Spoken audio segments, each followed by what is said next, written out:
My husband, Adrian Thorne, was a world-renowned pianist. He despised my hands he claimed were made only for coarse labor.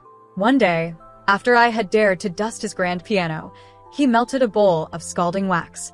Without a flicker of emotion, he seized my hands and plunged them into the molten liquid. "This," he whispered in my ear as I screamed, "is your punishment for defiling art." After that, I never touched his precious piano again. Until his birthday. That night, he came home drunk. He took my hands in his, guiding them across the black and white keys, playing the favorite song of his first love. Tears streamed down his face as he murmured, "So, your hands can be this soft too." In that moment, I believed he had finally let go of the past, that he had finally seen me. But the next morning, two burly men held me down while Adrian took a hammer and, with the chilling precision of a metronome, shattered the bones in my fingers, one by one. He watched me writhe on the floor, then calmly poured himself a glass of red wine. "How dare these hands," he mused, voice cold as ice, "recreate a melody meant only for Celeste. Garbage must be destroyed." The fluorescent hospital lights were a harsh glare, and I wanted to shield my eyes, but my hands were wrapped in thick white bundles, suspended above the bed. Every breath sent spikes of agony through them.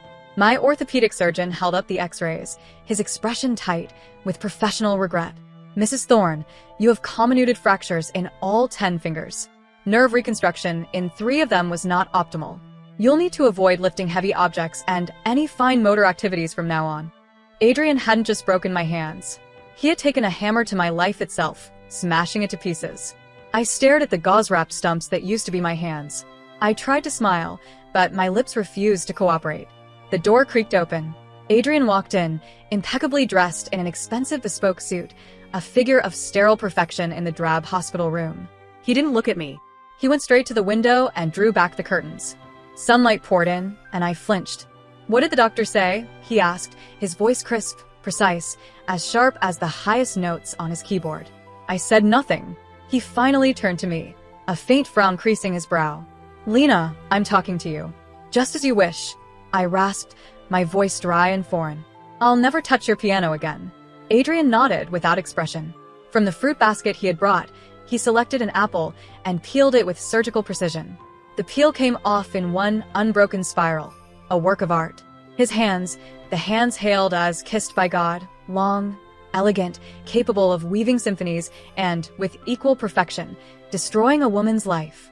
He sliced the apple into neat pieces and held one to my lips. I turned away, and his hand froze mid-air before retreating. "Don't be difficult," he said. "Lena, you should know by now what you can and cannot touch." He ate the apple slowly, deliberately, savoring my fear. "That melody does not belong to you. Remember this lesson." After Adrian left, my mother-in-law arrived, carrying a thermos of chicken soup. She slammed it onto the bedside table. The greasy smell hit me like a wave, and I fought the urge to vomit. "Lena, what did you do to make Adrian so angry?" she demanded, her eyes sharp with accusation. "His world tour starts next month. Are you trying to ruin his career?"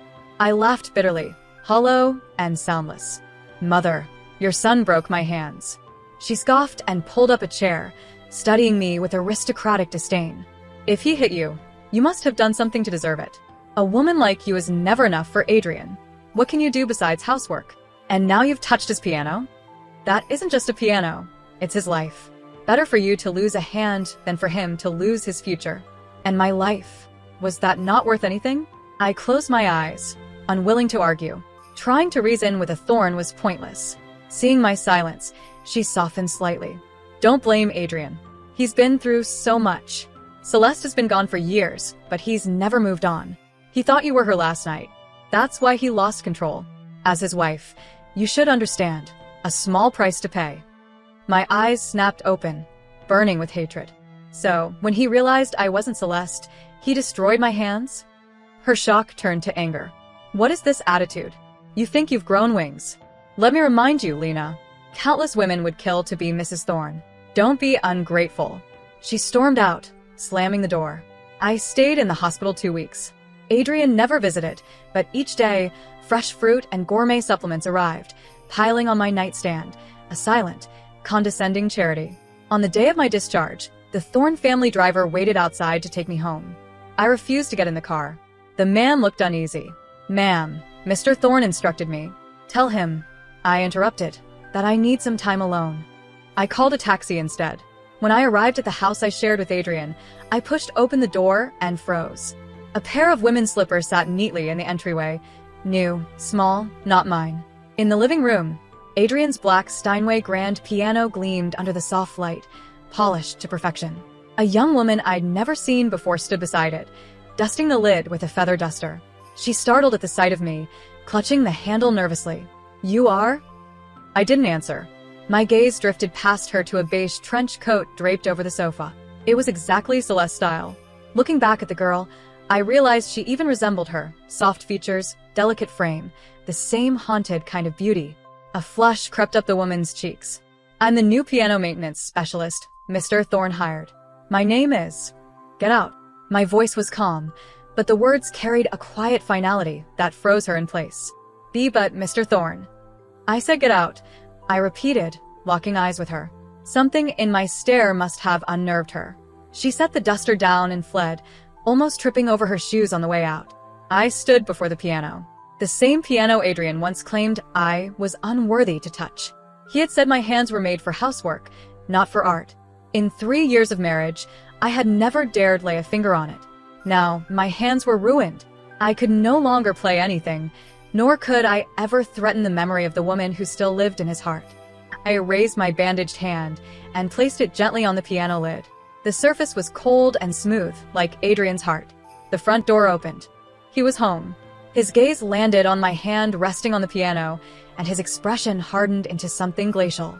What did I tell you? His voice was low, each word sharp enough to cut. I didn't turn around. My fingers, stiff and unfeeling, slid across the polished surface. Adrian, I said quietly, let's get a divorce.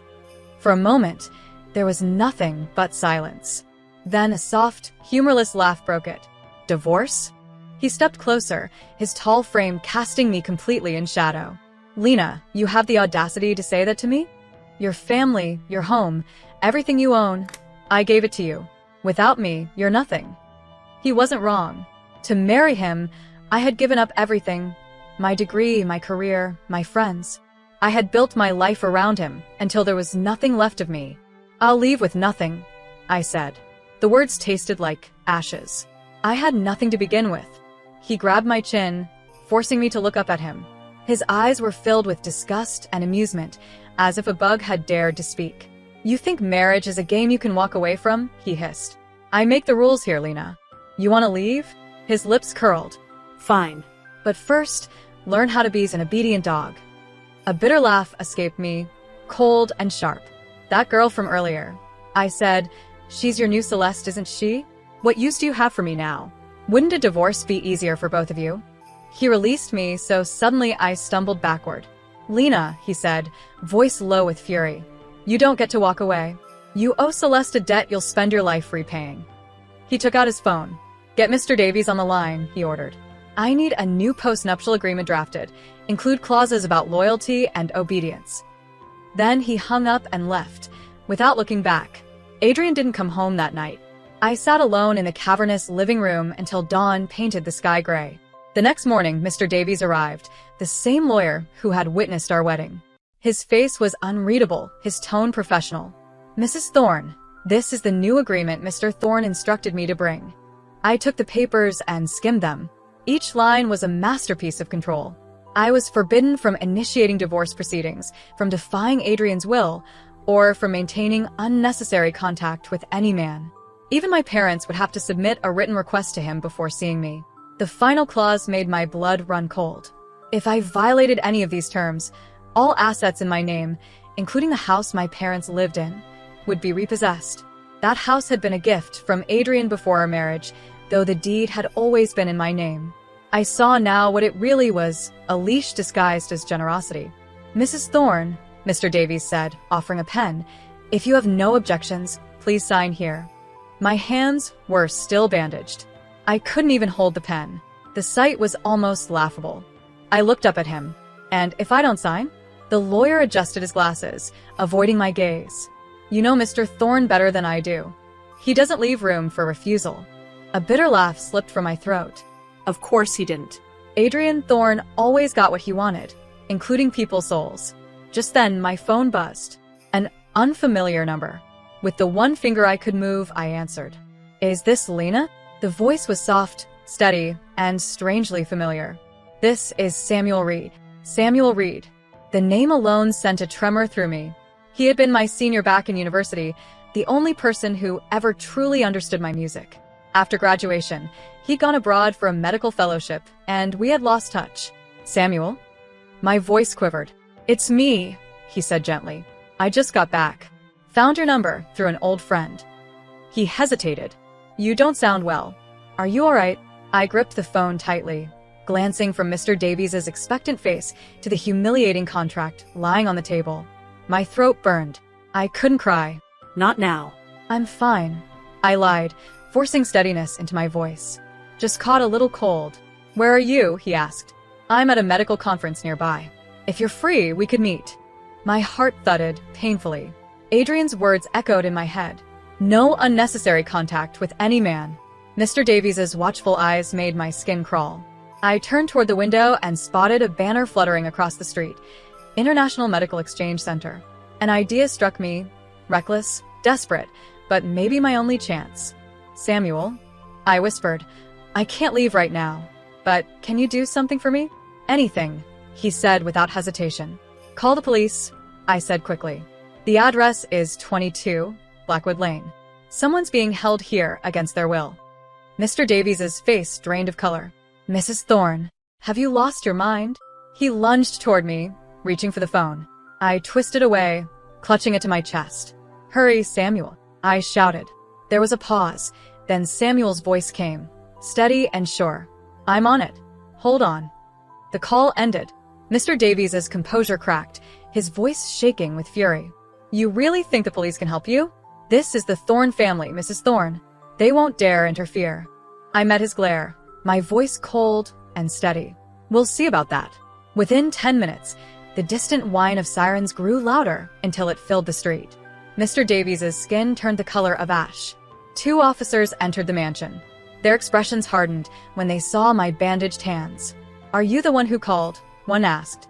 I am. I told them everything, the assault, the threats, the contract. Mr. Davies tried to twist my story into a petty domestic argument, a wife exaggerating her troubles. The police ignored him. Do you want to press charges? One of the officers asked. I looked down at my ruined hands, then at the contract that spelled out my servitude. Yes, I said. For assault, unlawful confinement, and psychological abuse. They took both of us to the station. Soon, a wave of lawyers arrived, sleek suits, polished shoes, all wearing the Thorne family crest of arrogance. Adrian didn't come. Of course he didn't. I was beneath his notice now. Just as Mr. Davies predicted, their power turned the case into farce. Assault? No medical evidence reported in time. False imprisonment? She was in her own home. Psychological abuse? Subjective and unprovable. The charges dissolved into dust. The officers offered a polite mediation, labeling the entire ordeal as a domestic dispute. I was left with nothing but humiliation. By the time I walked out of the station, night had fallen. A black Bentley waited at the curb, one of Adrian's cars. I didn't even glance at it. A white sedan rolled to a stop beside me. The window lowered. Samuel leaned out, his face filled with worry. Lena, I'm so sorry. It's not your fault. I cut in softly. Thank you. Please, he said. Get in. I'll take you somewhere safe. I didn't go back to the Thorne mansion. Samuel brought me to an apartment he owned, a quiet, sunlit space that felt like another world. You'll be safe here, he said. Stay as long as you need.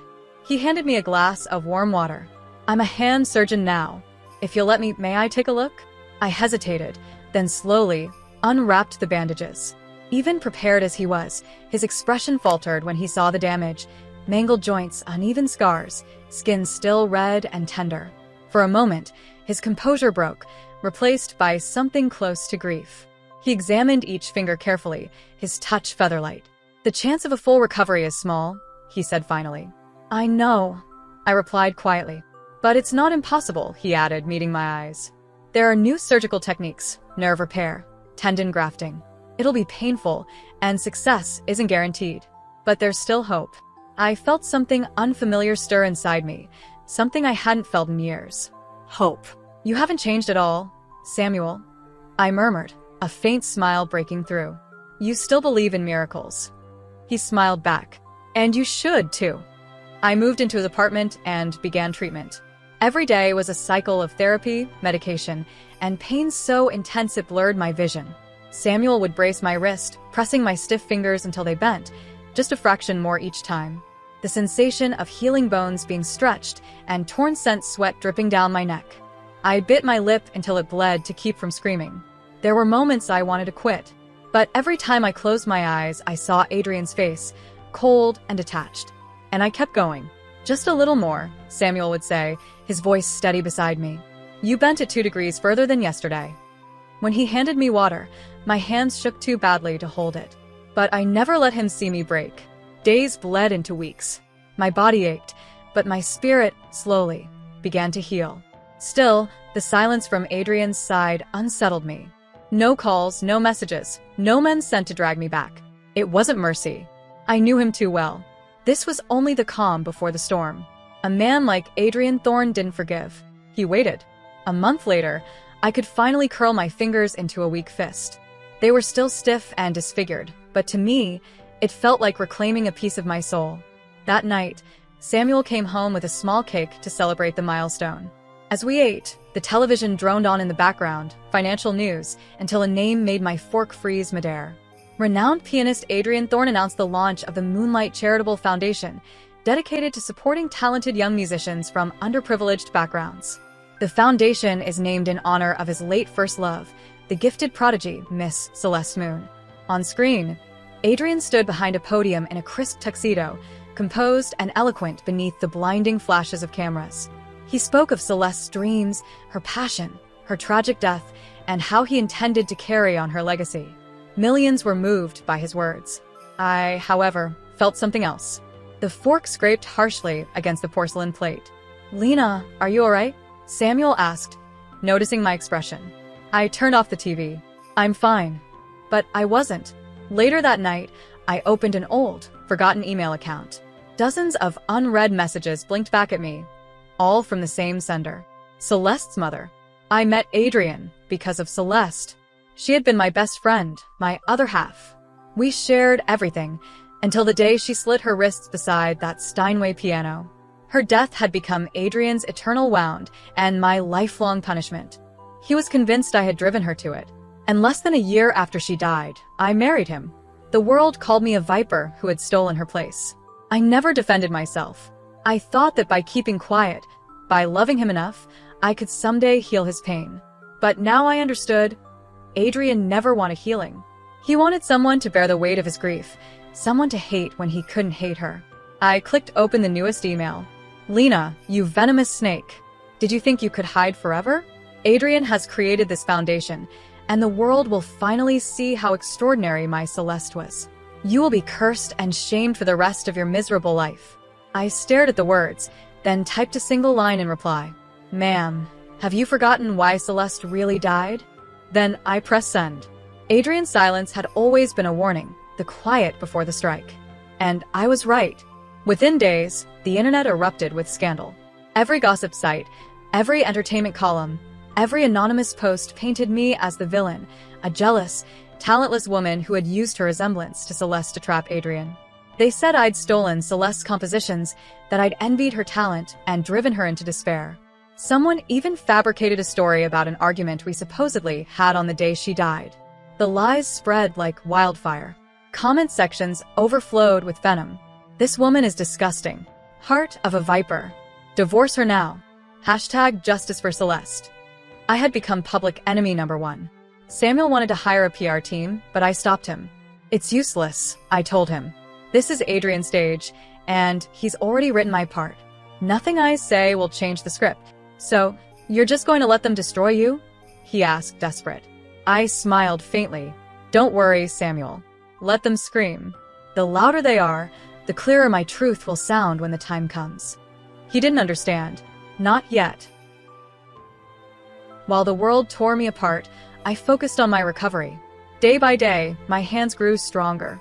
I could finally press a few keys again, the sound clumsy but alive. Those halting notes were proof that I was still here, and they would become the spark to burn everything down. Then Celeste's mother called. Her voice was shrill, dripping with rage. "Lena, what are you trying to do? Are you trying to ruin my daughter's memory?" I listened calmly, then asked, "Do you remember the time you dumped a bowl of ice cream on Celeste's head because she missed a single chord?" Silence. I knew she remembered. Celeste had lived under suffocating perfectionism, every breath measured, every mistake punished. I had protected her when I could, writing for her, helping her shine. The year we met Adrian, we composed a piece called Divergence. I wrote it. Celeste merely refined a few notes. But she told Adrian it was hers, and I let her. I loved her too much to take that from her. I thought it was harmless. I didn't know it would lead to tragedy. Celeste's mother never contacted me again after that. She finally understood. Much of her daughter's genius had been built on my shadow. We had been two halves of one creation. She, the performer, I, the composer. Until Adrian. He was the light that entered her life, but also the flame that burned us both. His love consumed her, twisted her fear, and when I became the threat she couldn't face, she erased me. She became the legend, and I became the ghost behind her music. The Moonlight Foundation's launch ceremony was set for the following month at the Grand Symphony Hall. Adrian would perform what the media hailed as Celeste's posthumous masterpiece, a never-before-heard sonata titled Starlight Wish. The press called it a spiritual dialogue between two souls, transcending life and death. I watched Adrian's solemn face on the screen, speaking so earnestly about love and loss, and felt nothing but bitter amusement. Because Starlight Wish was mine. I had written it on my 18th birthday, a song of youth, hope, and defiance.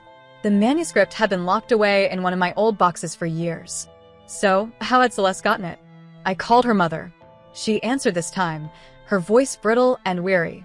"What do you want from me, Lena?" "I don't want anything," I said quietly. "But I need a favor. I'd like to give Adrian a manuscript on the day of the ceremony. Consider it a belated apology to both him and Celeste." There was silence. Then her tone softened. "Lena, do you hate me?" "I used to, I admit it. I hated both of you for using me and then discarding me. But now, I'm just tired." And I was. I had spent half my life protecting a lie and loving a man who never saw me. I was finished. Her next words surprised me. "Give me the manuscript. Whatever you're planning, I'll help. Think of it as my atonement." For the next month, I stopped my rehabilitation. I shut myself inside Samuel's music room and sat at his mother's old upright piano. With my damaged hands, I played Starlight Wish again and again. From clumsy to fluent, from agony to numbness. My fingers bled. The wounds healed, split open, and bled again, painting the ivory keys crimson. Samuel begged me to stop, his voice thick with worry. "This is destroying you." I smiled faintly. This is the only way Adrian will ever understand what he destroyed. When the night of the ceremony arrived, the entire city was watching. I didn't have a ticket, so I stood outside in the plaza with the crowd, the performance projected on a massive screen. Samuel stood beside me, his hand covering mine. "Don't be afraid," he murmured. "I'm here." I smiled back. "I know." Inside the hall, the event began. The host narrated the epic love story of Adrian and Celeste with syrupy emotion. Then Adrian took the stage, elegant, composed, his eyes gleaming with well-rehearsed sorrow. He spoke of angels and destiny, of a love that would never fade. The audience cried. The applause was thunderous. I felt nothing. Then Adrian sat at the grand piano. The spotlight fell on him like a crown. His long fingers hovered above the keys, then pressed down. The opening of Starlight Wish filled the hall, my signature melody, whimsical and alive. He played it beautifully, as though mourning through music itself. Then at the crescendo, the note stopped. Silence. Adrian froze, his brow furrowed. The second half of the sheet music was blank. A murmur rippled through the audience. "What's happening? Is the score fake? Who would dare sabotage Adrian Thorne?" Adrian's composure cracked. He tried to continue from memory but faltered. He didn't know the rest. The score Celeste had given him had always been incomplete. A stagehand rushed in and handed him a new score. "Mr. Thorne, this just arrived from Celeste's mother. She said this is the complete manuscript." Adrian opened it. His face went pale, his hands trembling. On the aged, yellowing paper, The notes glowed with a familiar rhythm, my rhythm. The signature at the bottom read, Lena Croft, and beside it, in Celeste's delicate handwriting, Adrian, I'm so sorry. I stole Lena's life. The manuscript slipped from his hands. He stumbled back, hitting the piano with a harsh, discordant clang. His eyes, those proud, beautiful eyes, went hollow. The truth had finally struck him like a fatal blow. The camera zoomed in. The entire world saw the name. Lena Croft, not Celeste Moon. The hall fell silent. Lena wrote Starlight Wish? Then Celeste lied? Adrian loved the wrong woman? Gasps rippled through the audience like aftershocks. And then, from the shadows, a new sound rose. An old, unused piano stood in a forgotten corner of the hall. A woman in a simple white dress sat before it, her hands wrapped in faint gauze. I began to play. The second half of Starlight Wish. The true ending. It was not a lament, but a resurrection. Wild, defiant, radiant with hope. Each note was a heartbeat, every crescendo a cry for freedom. It was the sound of my soul breaking free from years of silence. Every gaze turned toward me, even Adrian's. He stared at me as if seeing a ghost, the regret on his face a colorless void. Now he understood. I had mimicked Celeste's music. She had mimicked mine. The melody he worshipped was never hers. It was mine, the one he had destroyed with his cruelty and blindness. When the final note fell, I stood and bowed deeply. There was no spotlight, no fanfare, but every person in that hall saw me. They saw the truth written on my hands. Without looking at Adrian, I walked off the stage and through the stunned, silent crowd. Behind me, chaos erupted, questions, shouts, disbelief. At the door, Samuel was waiting. He took off his coat and placed it over my shoulders. It's over, he said softly. I nodded, the faintest smile on my lips. Yes, it's finally over. After that night, Adrian Thorne's carefully curated image crumbled. A man who had built his fame on a lie, who had commercialized a false love, fell from his pedestal and became a pariah. The Moonlight Foundation was shut down, a public embarrassment. His world tour was canceled. Rumors swirled that he had barricaded himself in his mansion, destroyed his beloved Steinway, and fallen gravely ill. Thorne Corporation's stock plummeted. My former mother-in-law called incessantly, her tone shifting from curses to desperate pleas, begging me to issue a statement, to call it a misunderstanding. I never answered. The divorce was swift. Surprisingly, Adrian handed me nearly everything, transferring all assets in his name to mine, including the very mansion where he had once held me captive. When Mr. Davies brought the papers, his tone was humble, almost deferential. Mrs. Thorne, no, Miss Croft. Mr. Thorne says this is all he owes you. I signed quietly. I didn't need his compensation. I was merely reclaiming what had always been mine. Years passed. Under Samuel's devoted care, my hands healed remarkably. They would never regain the strength and agility of my youth, but I could play simple pieces with ease. I never returned to the concert stage. Instead, Samuel and I opened a small music studio, teaching children with talent and passion. Occasionally, I'd hear news of Adrian. He never touched the piano again. He turned to producing obscure classical records that few bought. Time had aged him, his hair white, his back stooped. The brilliant, arrogant artist had vanished. Once, I saw him at a local competition supporting a child he sponsored. Our eyes met across the crowded room. He froze, his lips moving as if to speak. Then he gave a long, respectful bow. I held his gaze for a moment, then turned back to my student. There was too much between us. There was no going back. On the 5th anniversary of our studio, we held a small recital for parents and students. The room was warm and joyful. I played the final piece, a new composition I called Rebirth.